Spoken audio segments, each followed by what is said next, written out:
Bismillahirrahmanirrahim. Assalamualaikum warahmatullahi wabarakatuh. Alhamdulillahirrahmanirrahim. Wassalatu wassalamu ala asyrafil mursalin wa ala alihi washabihi ajma'in. Rabbi shrah li sadri wa yassir li amri wa hlul 'uqdatam min lisani yafqahu qawli. Subhanaka la ilma lana illa ma 'allamtana innaka antal alimul hakim.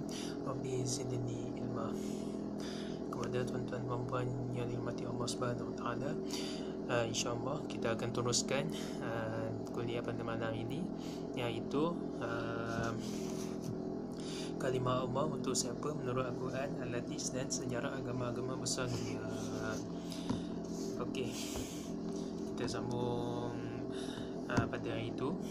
Okey, bahkan di dalam perkara keempat di atas, seperti yang digambarkan oleh Toshihiko Izusu sebagai monoteisme, sementara ialah kepaduan tiba-tiba yang timbul ketika kau marah, bahkan berasa terdesak, terpaksa dan tidak tahu lagi ke mana hendak meminta pertolongan.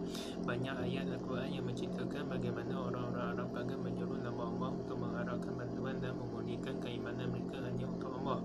Ketika mereka mendapati bahawa diri mereka berada di dalam bahaya kematian dengan risiko tidak ada harapan sama sekali bagi mereka untuk melarikan diri, terutamanya di laut. Okey, seperti mana dalam surah Al-Luqman ayat 31 hingga 32. A'udzubillahi minasyaitonir rajim. Alam tara annal fulka tajri fil bahri bi ni'matillahi liyuriyakum min ayatihi inna fi zalika laayatin likulli sabarin syakur. Wa idza ghasyiyahum mawjun kasulalin da'u Allaha mukhlisina lahu-d-din alamma najjahum ilal bahri faminhum muqtasidun wa ma yajhadu bi ayatina illa kullu khattarin kafur. Yang bermaksud, tidakkah kamu memerhatikan bahawa sesungguhnya kapal itu berlayar di laut dengan nikmat Allah supaya diperlihatkannya kepadamu sebagaimana dari tanda-tanda kekuasaannya? Sesungguhnya pada yang demikian itu benar-benar terdapat tanda-tanda bagi semua orang yang sangat sabar lagi banyak bersyukur. Dan apabila mereka dilamun ombak yang besar seperti gunung, mereka menyuruh Allah dengan memurnikan ketaatan kepadanya, maka terkala Allah menyelamatkan mereka sampai di daratan. Lalu sebahagian mereka tetap menempuh jalan yang lurus dan tidak ada yang mengingkari ayat-ayat kami selain orang-orang yang tidak setia lagi ingkar. Iaitu surah Al-Luqman ayat 31 hingga 32. Namun ketaatan mereka hanya sementara, sebagaimana yang dijelaskan di dalam Al-Quran seperti berikut. A'udzubillahi minasyaitonirrajim. فَإِذَا رَكِبُوا فِي الْفُلْكِ دَعَوُا اللَّهَ مُخْلِصِينَ لَهُ الدِّينَ فَلَمَّا نَجَّاهُمْ إِلَى الْبَرِّ إِذَا هُمْ يُشْرِكُونَ.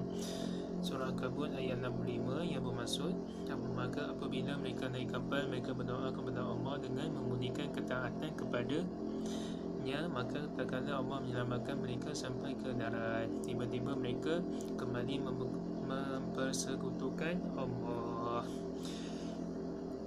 Masyarakat jahiliah Arab cenderung melalaikan pelaksanaan ibadah kepada Allah dalam hidup mereka seharian. Namun ketika menghadapi situasi yang genting dan menakutkan, mereka tiba-tiba mengingati namanya. Al-Quran dengan jelas menceritakan tentang kelakuan kaum Arab agar yang melaksanakan ibadah kepada Allah dalam tempoh yang sementara saja. Mereka juga selalu bersumpah dengan nama Allah dengan sekuat-kuat sumpah. Dalam hal ini Allah berfirman dalam surah Al-Fatir ayat 42 yang berbunyi, A'udzubillahi minasyaitonirrajim.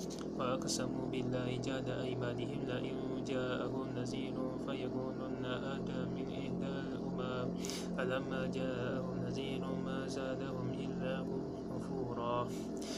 Yang bermaksud, dan mereka bersumpah dengan nama Allah dengan sekuat-kuat sumpah bahawa jika datang kepada mereka seorang pemberi peringatan, nescaya mereka akan lebih mendapat petunjuk dari salah satu umat yang lain. Namun tak kala datang kepada mereka pemberi peringatan, maka kedatangannya itu tidak menambah kepada mereka kecuali jauhnya mereka dari kebenaran.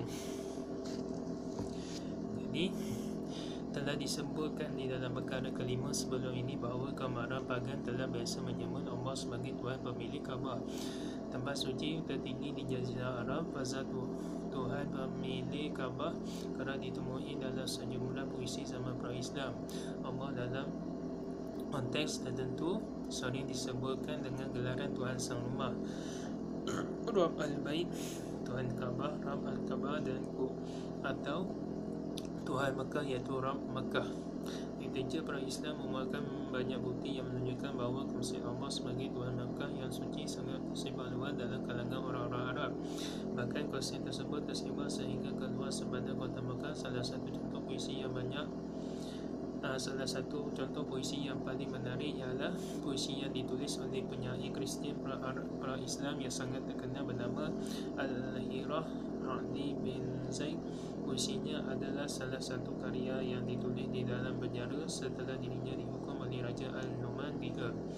Melalui puisinya, sang penyair mengeluh bahawa sang pemfitnah ganas melakukan segala-galanya yang dapat mereka lakukan untuk mencetuskan perselisihan di antara dirinya dengan raja. Dalam puisinya yang berbunyi, musuh berusaha keras melawan diriku, tak berhenti berusaha menyakiti diriku demi Tuhan Mekah dan yang tersalib. Dalam bait di atas ini, Adia bin Zaid mendakwa bahawa dirinya benar-benar tidak bersalah dan menegaskan bahawa perselisihan yang berlaku di antara dirinya dan raja hanyalah disebabkan muslihat para pefitnah yang iri hati terhadap nasibnya yang baik. Bagi memperkukuhkan lagi pembelaan tersebut, dia bersumpah dengan baik demi Tuhan Mekah dan Kristus. Melalui bait ini, dengan jelas kita boleh menilai bahawa penyair menetapkan dua Tuhan dalam satu sumpah. Penyair Adi bin Zaid ialah seorang Arab Kristian, tetapi dia bukanlah seorang Arab atau Kristian